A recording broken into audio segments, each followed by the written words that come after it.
All right, here's a look outside in Fargo. A little bit hazy in the lower atmosphere, but we are still quite mild, relatively speaking. The last several days quite cool. Today, very pleasant indeed. 36 out at Hector, 30 in Moorhead.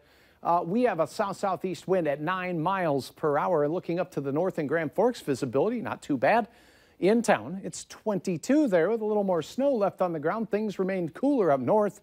And that's the case as we look across the region. A cold pool out here in the western reaches of Grand Forks County, 21 in Cavalier, Jamestown 29, and we have mid-30s across Lakes Country.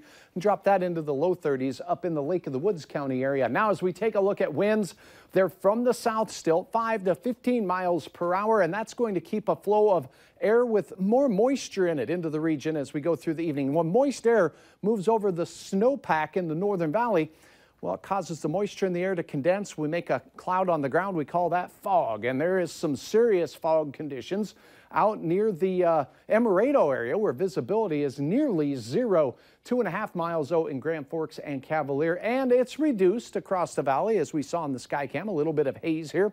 That's going to be a problem. Here is a look at the clouds that we had for most of the day.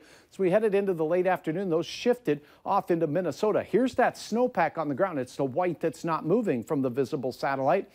Even though we were warm today and above freezing, we didn't melt everything out there. Here's a look at your hour-by-hour forecast. South winds 5 to 15 miles per hour through the overnight will bring that increased moisture toward the region as we go towards daybreak. I do think we'll see more widespread fog down in southern Minnesota and the Southern Valley Lakes Country, a chance of that developing even in the FM area as we begin our day with mostly cloudy skies and temperatures not far from what they are right now.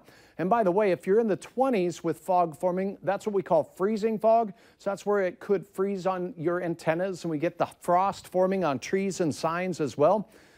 As we go through the midday hours, will remain cloudy. South winds continue 5 to 15 miles per hour. Chances of temperatures in the 40s once again down south.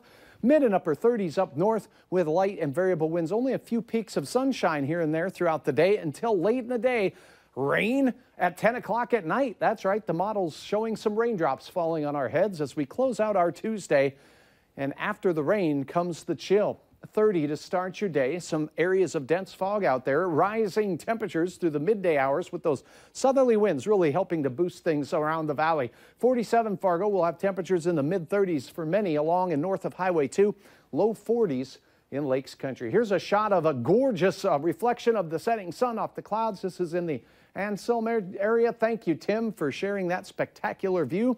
Here's a look at your planning forecast. Wednesday quiet, but 30 almost all day. Your high will come at midnight on Tuesday. So it definitely will be a chilly day after a couple of days in the 40s. Rain mixing with snow for some, flat out snow up north. And temperatures bottom out on Sunday morning with a low of 7. So enjoy the 40s tomorrow. All right. Thanks, Hutch. You bet.